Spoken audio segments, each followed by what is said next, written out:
Welcome, ladies and gentlemen, to this second episode of the 5 O'Clock Podcast, where we learn to make better decisions in life. I am Alex, and today we're gonna be talking about habits. As covered in the previous episode, there are decisions we make with full awareness every single time, and decisions being made automatically. The habits relate to the latter. A habit is a decision that we basically make just once, and then just stick to it, being given the related situation. Example, when a sweet tooth feels slight hunger, he won't meditate on what to eat, he just gets a cookie. The purpose of habits is to help us save energy that otherwise is required to make decisions. They are basically thinking shortcuts, whether good or bad. When we actively engage into making a decision, that's our prefrontal cortex to work. This is the most sophisticated part of the brain, and the newest in terms of evolution. Therefore, the least settled one. Habits and the like, on the other hand, are regulated by the basal ganglion. And quite the most primitive creatures with anything brain-like also have it. And it is very effective at what it does. And due to energy efficiency policy, it is imperative when it comes to making decisions. It is naturally being programmed as a background process.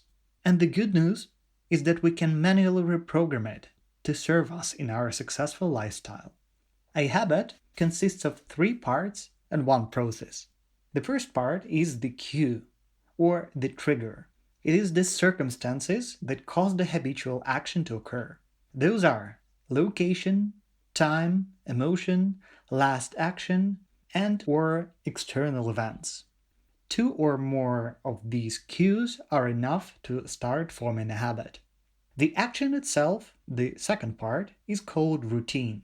It is either willing or automatic thoughtless action of your mind aimed on getting the third part, the reward. Usually it is something that your brain wants. It is connected with the essential human needs, or at least so you've got used to think. And the process is called craving. In short, it's dopamine-powered state that paints the pre-mentioned reward as something you absolutely need. One can't really help it separately. Repeating the habit makes it stick, be easier to do than to miss, and gradually moves it from a decision made every time to autopilot mode. Breaking bad habits and acquiring new ones doesn't differ much, but requires being attentive or being attended.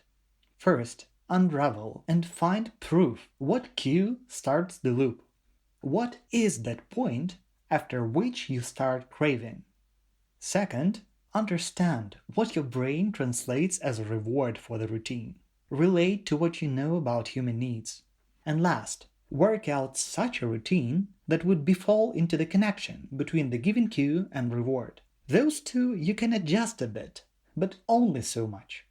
The routine should be absolutely sustainable, else your brain will strongly resist against your best intentions. Remember, it is important for you that the routines are the way your better self would want them to be, because the cues to them are usually outside your control, especially the external events and the emotions.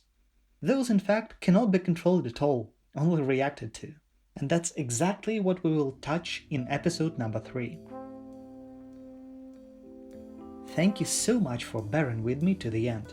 I hope you enjoyed listening and reflecting on this as much as I did.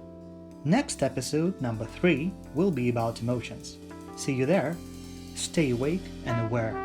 Make better decisions.